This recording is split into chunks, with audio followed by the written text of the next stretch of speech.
Greetings, friends! Last night was difficult for Ukraine, just like the previous one and the one before that, because the Russians once again carried out a massive air attack against our country. As always, they used missiles and also drones. Many Shaheds targeted civilian facilities. Unfortunately, there are dead and wounded in Odessa. One of the strikes hit the territory of a maternity hospital. Our capital was also affected. Kiev was also struck, and among other things, the Russians hit residential buildings. And don't think that this was an accident, that they actually meant to attack some other target and it just happened to hit a residential building. No, friends, this is not an accident. This is a deliberate Russian tactic of terror. They couldn't defeat Ukraine on the battlefield, they couldn't conquer us. It's already the 4th year of the full-scale war, and that's exactly why they're trying to sow fear and despair among Ukrainians to break our civil resistance. And also, if you still happen to use the Russian language or, God forbid, love Russian culture, forget about it, because the Russians timed this attack to coincide with Pushkin's Day. By the way, today is Pushkin's Day, friend. Yes, Russian language day, right? Pushkin's Day, right? Yes, Pushkin's Day. I think this is actually a fitting day for a massive strike on Ukraine. I don't know what other arguments are needed to give up everything, absolutely everything Russian. But anyway, today we're going to talk about something else with you. Let's talk about drone-based air defense, its prospects and its current state of development as of today. But first, as always, I urge you to contribute to kamikaze drones for the Ukrainian military. The front needs your help. All the details, as always, are in the description of this video. And if you're watching this video but aren't subscribed, that's not the way to do it. Subscribe, hit the like button, and leave any comment. So friends, when it comes to shooting down Shaheds, we have several problems, and some of them we are able to solve. Let's start with the one that's the hardest to solve. This is the shortage of anti-aircraft missiles. It's no secret that we lack air defense systems. And on top of that, as recently became known, the United States handed over the missiles that were supposed to come to us specifically to fight against Shaheds to the Middle East.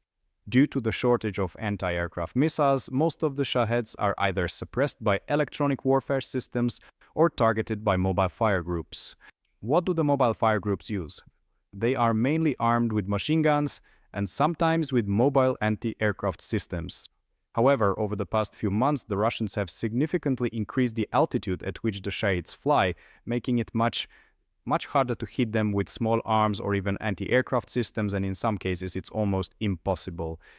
That's why we need to talk about drone-based air defense. This is when some drones shoot down other drones. And I have to say that Ukraine has made significant progress in this area when it comes to countering Russian reconnaissance drones and kamikaze drones like the Lancet or Molnia. Our soldiers have already shot down thousands of Russian reconnaissance drones using anti-aircraft FPV interceptors. In some cases, our soldiers even managed to bring down Russian drones without making direct contact. Don't ask how exactly this happens, but the main thing is that it works. The interceptor drone then returns intact, while the Russian UAV goes down. The key question is whether this experience in fighting reconnaissance drones can be scaled up so that we can start shooting down Russian Shaheds much more frequently. And I'll say right away, yes, but of course, there are a few nuances here. A significant portion of Russian reconnaissance drones operate along the line of contact, where we already have many operators who have learned how to shoot them down. But when it comes to Shaheds, they actually don't operate on the line of contact. Sometimes they may simply fly over it along their route. They mostly operate in the rear, in our rear areas, where there are far fewer FPV operators. Nevertheless, our soldiers have already shot down Shaheds as well, using specialized faster FPV interceptor drones. I have published these videos, and even recently we had a major fundraiser together, as part of which we will purchase an additional 1,500 anti-aircraft FPV drones and another 395 Shahed interceptors. When we launched that fundraiser, you might have wondered why we are buying only 395 Shahed interceptors and not say 1,000 or 2,000. Because we have a shortage of operators who could shoot down Shaheds in the rear areas using FPVs. Because on the front line this kind of work is already being carried out very actively, but in our rear there are extremely serious problems with this. I need to explain. Our team started working on a solution to shoot down Russian, particularly reconnaissance drones, probably about 2 years ago. For 2 years now, I've been going around talking about the huge potential of FPVs as interceptors of aerial targets, but during this time, our mobile fire teams in the rear have hardly received any training to start working with FPVs. And the situation is such that we have FPV interceptors for Shaheds, but the big question is who will actually operate them. That's why we organized this fundraiser for 395 Shahed interceptors to cover as many new units as possible, train them, and start building the necessary infrastructure. But these infrastructures should first and foremost be the responsibility of our state. Instead, our mobile fire teams are still driving around with machine guns, and very few of them have received FPV training. And if they have received training, in most cases it was thanks to the personal initiative of our soldiers who serve in these mobile fire teams. And as of today, there is still no systematic effort underway to form mobile FPV units that would intercept Russian Shaheds. We will work to fix this ourselves. But our efforts alone are not enough on a national scale. Once again, the state needs to get involved. The state must start doing this systematically. And at the very least, local administrations should also get involved in this process. Although this may not be entirely within their area of responsibility, I urge local administrations to invite representatives of air defense, specifically from the Air Force and the ground forces, to coordinate cooperation with them, to establish connections, and to send operators of mobile fire teams for FPV training. Because this is the future, because drones will only continue to improve going forward. Unfortunately, this applies both to Russian Shaheds and to interceptor drones. The potential is enormous, and we cannot afford to waste time. Because when we waste time, we lose people, human lives. I have to note that some local administrations are already working in this direction, and we are in contact with them. This morning, I already spoke with a representative of one of the local regional administrations, and we agreed to continue cooperating with them. But still, if we talk about the system, for example, the Air Force, there is almost no visible progress there. I am convinced that sooner or later positive changes will come. But again, we don't have time.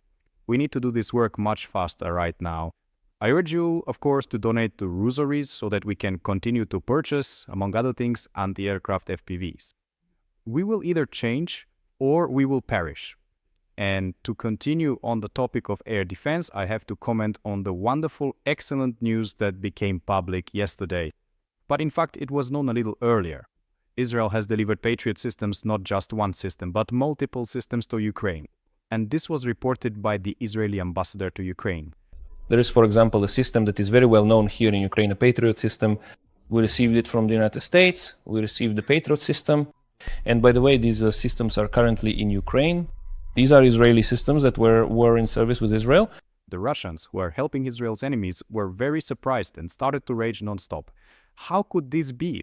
Israel dared to help Ukraine?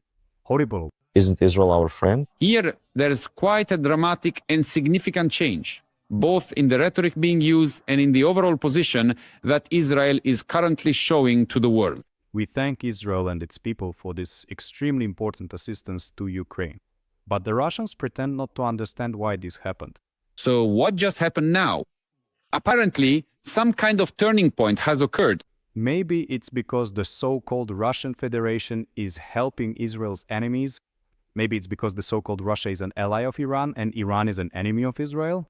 Maybe it's because Ukraine is being attacked, among other things, by Iranian Russian drones. Well, now the Russians are no longer embarrassed and say things as they are. Of course, Russia should indeed be friends with Iran and should actively help Iran, supplying Iran with advanced technologies and cooperate extensively on significant scientific matters, including, most importantly, in the vital nuclear program. Of course. This temporarily alive Russian propagandist is actually not talking about what so-called Russia could do to help Iran, but about what it is already doing constantly on a regular basis. And I should also remind you that the Russians actively support Hamas, have met with representatives of Hamas, including after the terrorist attack on the 7th of October. Of course, we are enemies. And naturally, we are interested in any weakening of Israel and in helping its adversary. I am convinced that these words from the Russian propagandist will definitely be heard in Israel.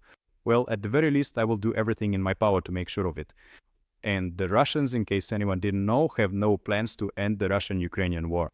Why is the war going on? And why will it continue? Of course, until all the objectives of the special military operation are achieved. If anyone still had any illusions here, the Russians are saying it outright.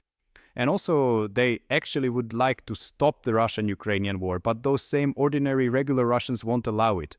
Indeed, our population, our citizens are demanding much harsher actions from us. The citizens demand, we need to strike Kyiv, strike Lviv with a switch, enough with the negotiations, and it's very difficult for us in this regard. Poor things, how hard it is for them, these peacemakers. I personally have come to believe, right now we have only one option, either serve in the military or support the military. We must now do everything we can to help Ukraine's security and defense forces, including with kamikaze drones, because they are the main strike weapon on the battlefield, and our troops are facing a significant shortage. So I am asking you to donate. The details once again are in the description of this video. In the meantime, thanks to you, our soldiers have received 370 new FPVs, including some that are refurbished drones. Glory to the heroes.